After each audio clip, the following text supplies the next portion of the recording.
ہم چیزوں کو کیوں اتنا مکس کرتے ہیں. میرا مذہب اور کا میرے جینڈر اور سیکسول اورینٹیشن سے کوئی تعلق نہیں. اس بابت آخری سوال، پھر ہم دوسرے ٹاپک پہ چلیں گے. میرا کچھ وقت پہلے آپ کے آفس آنا ہوا تھا اور آپ کے کافی کولیگ سے بات ہوئی تھی. تو جو بھی اسلام کے متعلق قوم لوط کا معاملہ ہے، اس میں بڑا ڈفرینٹ پرسپیکٹو ہے آپ لوگوں کا. اگر وہ پرسپیکٹو سے آپ مجھے ایجوکیٹ کر سکیں پلیز. عباس دیکھیں، اس کے لیے نا سب کو قرآن شریف کے اندر ذکر ہے اور سب کو وہ پڑھنا بہت ضروری ہے. تو دیکھیں، وہ جو قوم لوط کا وقت تھا نا، وہ ایک مختلف دور تھا، اور اس دور میں صرف ہومو سیکچولیٹی کے بارے میں بات نہیں تھی. وہ دور بہت مختلف، یہ دور بہت مختلف ہے. ہم ایک مختلف دور میں جی رہے ہیں. میں ہمیشہ ایک بات کہتی ہوں بہت مزے کی، کہ آج کل کوئی مجھ سے پوچھتا ہے نا کہ آپ کے آئیڈیل کون ہے، تو میں کہتی ہوں قائد اعظم تو بالکل نہیں ہے. بیکاز قائد اعظم میرے والد صاحب کے تو آئیڈیل ہو سکتے تھے، پر میرے بالکل نہیں ہے. کیوں نہیں ہے؟ کیونکہ وہ ایک الگ دور کے آئیڈیل ہو سکتے ہیں. ہاں، میرے آئیڈیل قائد اعظم جیسے تو کوئی نہیں ہے یہاں پر موجود، پر کوئی مختلف آئیڈیل ہو. آپ بات کو سمجھے نا کہ ہر دور میں اور ہر چیز ایوالو اور چینج ہوتی ہے. آپ کو لگتا ہے کہ آپ نے ایوالو ہونے کی بات کی کہ مذہب میں یہ کیپیسٹی ہے اور کیپیسٹی سے زیادہ اجازت ہے کہ وہ ایوالو ہو سکے؟ دیکھیں عباس، اگر مذہب میں اجازت نہیں ہوتی تو اتنے سارے انبیاء کرام نہیں آتے. تو دیکھیں، یہ چینج ہے نا، کہ اگر تو ایک انبیاء کرام سے ہی دنیا پوری چل جاتی تو کیا ضرورت تھی اتنے سارے انبیاء کرام. تو یہ چینج تھا، یہ ایوالو تھا. یہ ایک ایسا بیکاز وقت آ رہا تھا اور وقت جا رہا تھا نا. اور دیکھیں، میں نے ایک بات کی نا، وہ حضرت دودھ علیہ السلام ایک الگ زمانہ تھا، یہ ایک الگ زمانہ ہے. اس وقت جہالت زیادہ تھی، اب جہالت کم ہے پر کم ہے. ٹھیک ہے، تو ہم بائیفرکیٹ کیوں نہیں کرتی چیزوں کو؟ بات یہ ہے کہ ہمیں ہمیشہ چپ کرا دیا جاتا ہے مذہب کے نام پر، اور مذہب کے نام پر یہاں پر پتنی کتنے لوگ اپنی دکانیں چمکا رہے ہیں. تو میرا تو ماننا یہ ہے کہ جب تک ہم خود نہ پڑھیں، ہم کسی بھی بات پر غور و فکر نہ کریں. کامی، ایک اور چیز مجھے بتائیے. ریسرچ کے دوران ایک چیز مجھ پر واضح ہوئی کہ LGBTQ یا اس طرح کے جو ہم الفاظ کہتے ہیں، کوئر ہے، بائی سیکشول ہے، اس کے لیے ہمارے پاس اردو میں کوئی لفظ ہے ہی نہیں. یہ جتنا بھی اس پہ آئیڈیالوجیکل کام ہو رہا ہے وہ ویسٹ میں ہو رہا ہے. آپ کو کیا لگتا ہے کہ ایسٹ کی طرف سے کوئی آئیڈیالوجیز کیوں نہیں ڈیولپ ہو پا رہی ہیں اس بارے میں؟ یہ جو ساؤتھ ایشیا والی پٹی ہے نا، یہ پاکستان، انڈیا، نیپال، بنگلہ دیش، وی آر ویری ایکسٹریم. ہم محبت بھی زور و شور سے کرتے ہیں ایکسٹریم پہ، اور نفرت بھی. کہ جب ہم نے اس کا اردو ہومو سیکچولیٹی کے جب اردو الفاظ نکالے، تو اس میں آ گیا کہ ہم جس پسندی بھی ہو سکتا تھا نا. پرستی کیوں نکالا ہم نے؟ کیونکہ ہم نے اس کو ایکسٹریم پہ ہی سوچا، ہم نے اس کو ایکسٹریم پہ ہی لے جا کر سوچنے کی کوشش کی. تو دیکھیں، ٹرمینالوجیز بن رہی ہیں، آرکائیوز پہ کام ہو رہا ہے، اور ہمارے تو بہت گندے گندے الفاظات یوز کیے جاتے ہیں، اور جو کہ ایک بہت غلط بات ہے. اور جہاں تک ہم جس پسند میں تو ہم جس پسند کہتی ہوں، کیونکہ یہ بائی چوائس ہے، آپ کتنی پسند ہے، اور کہ آپ لڑکی کے ساتھ رہیں یا لڑکے کے ساتھ رہیں. اور کوئی پرستی نہیں ہے، آپ آپس میں ایک دوسرے کی کوئی بت پرستی نہیں کر رہے، یا آپ آپس میں کوئی گناہ نہیں کر رہے. ٹھیک ہے، تو بات یہ ہے کہ کام، جیسے میں نے کہا کہ کام ہو رہا ہے. اب دیکھیں کہ پاکستان میں پہلے تو لوگ بات کرنا ہی پسند نہیں کرتے تھے ٹرانسجینڈرس کے بارے میں، اور اب تو ٹرانسجینڈر ورڈ بہت عام ہے، اور خواجہ سرا کہنا بہت عام ہے. اور ایک اور بات مزے کی بات بتاؤں گی، پچھلے دنوں کسی نے فیس بک پر بلاول کے بارے میں لکھا کہ اس کو پکارا انہوں نے کہ یہ تو خسرہ ہے اور فلانا ہے اور ڈھمکانا ہے.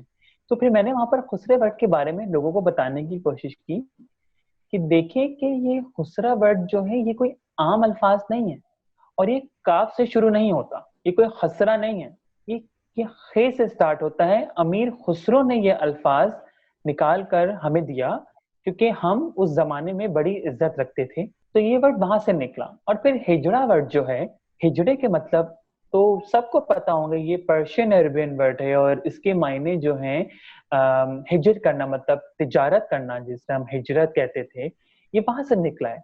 خواجہ سرا کا مطلب ہے سرائے خواجہ، مطلب ایک جگہ کی حفاظت کرنے والے.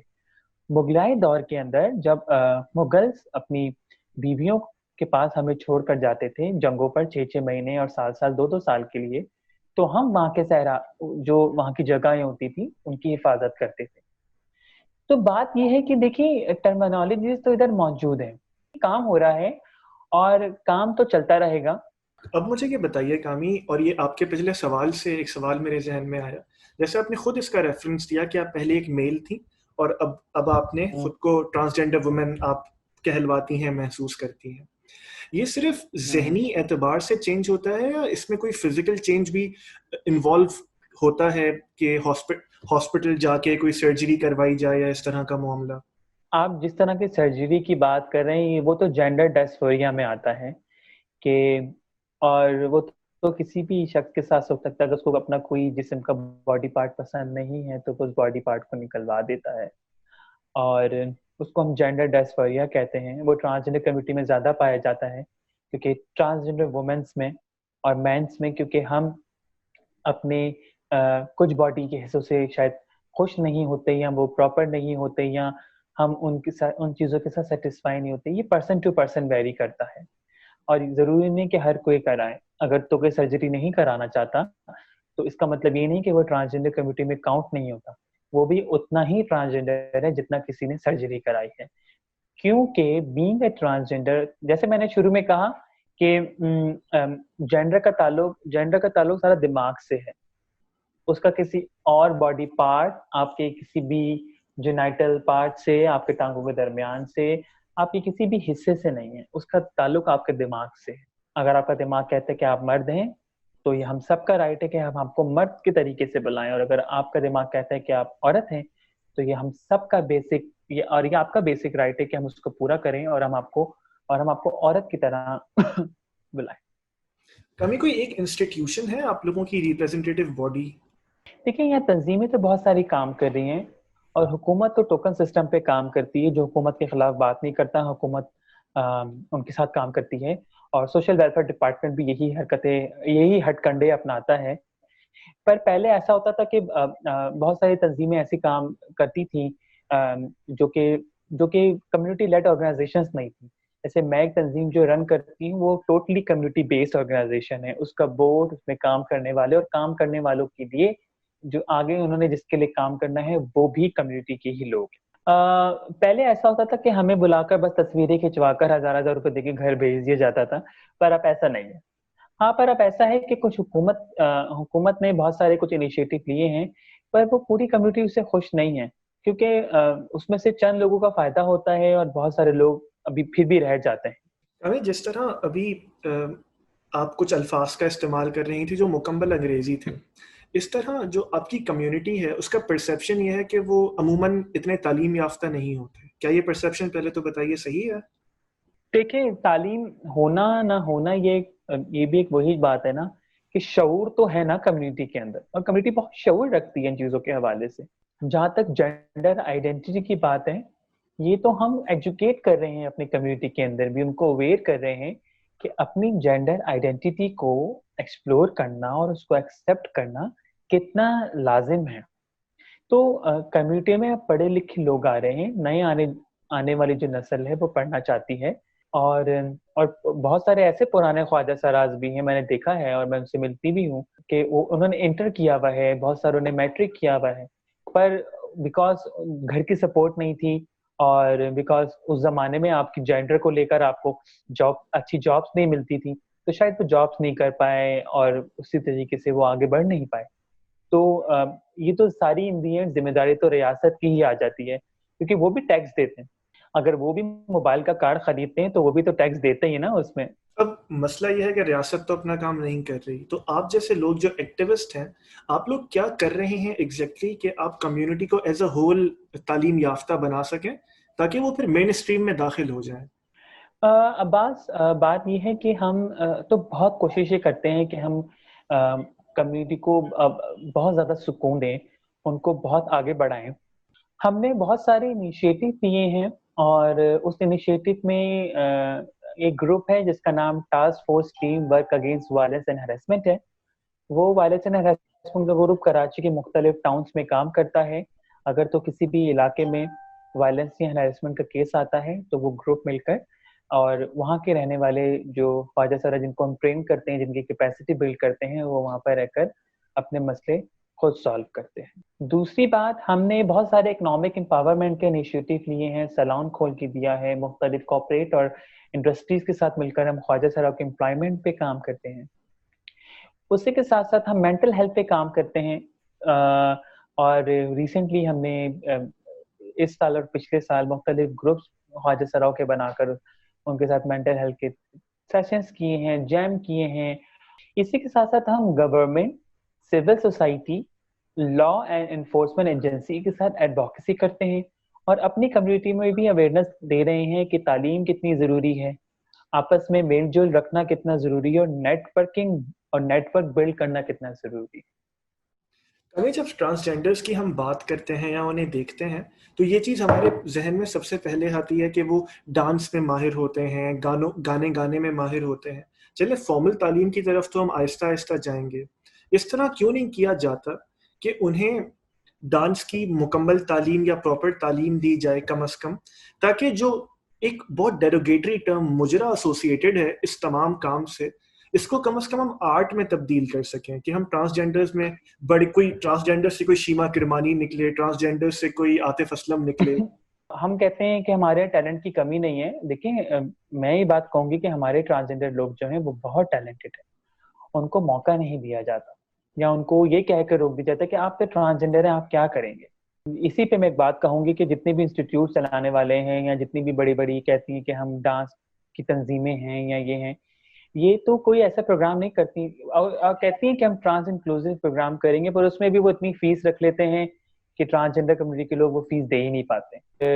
اور ہم چاہیں گے کہ اگر کوئی ایسے لوگ موجود ہیں سوسائٹی کے اندر تو وہ ضرور ہم سے رابطہ کریں، ایسے کمیونٹی کے لوگ ہیں، اور ہم بہت سارے ٹروپس بنا سکتے ہیں، بہت سارے ایسے گروپس بنا سکتے ہیں ٹرانسجینڈر کمیونٹی کے، جو کہ بہت ساری جگہوں پر یوٹیلائز ہو سکتے ہیں۔ کل میری ایک پروفیسر سے بات ہو رہی تھی اس تمام جب میں سوال پریپیئر کر رہا تھا، تو ان کا کہنا یہ تھا کہ ایک اور چیز جس سے شاید انکلوزیوٹی بڑھائی جا سکتی ہے کہ آپ لوگوں کی طرف سے ٹیکسٹ سامنے آئے، کوئی کتابیں لکھی جائیں، کوئی ہیومن کنیکشن بلڈ کیا جائے۔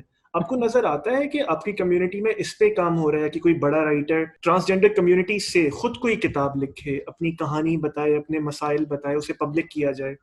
ہاں، ایسے آپ یہ بات بالکل ٹھیک کہہ رہے ہیں کہ اکیڈمک لحاظ سے یا اکیڈمیا کے لحاظ سے ٹرانسجینڈر کمیونٹی کے لوگوں کو آگے آنا چاہیے کہ وہ کتاب لکھیں، چاہے وہ اردو میں ہی کیوں نہ لکھیں، اور ایسا نہیں ہے کہ یہاں پر سٹوریز نہیں ہیں، پر پھر بات وہی ہے کہ کون پبلش کرے گا، کون سا ایسا پبلشر ہے جو کہ ان کی مدد کرے گا یا ان کو پبلش کرنے میں ان کا حق۔ آپ کی طرح کے لوگ سامنے آ سکتے ہیں جنہیں اللہ نے موقع بھی دیا ہے، فائنانسز بھی دیے ہیں۔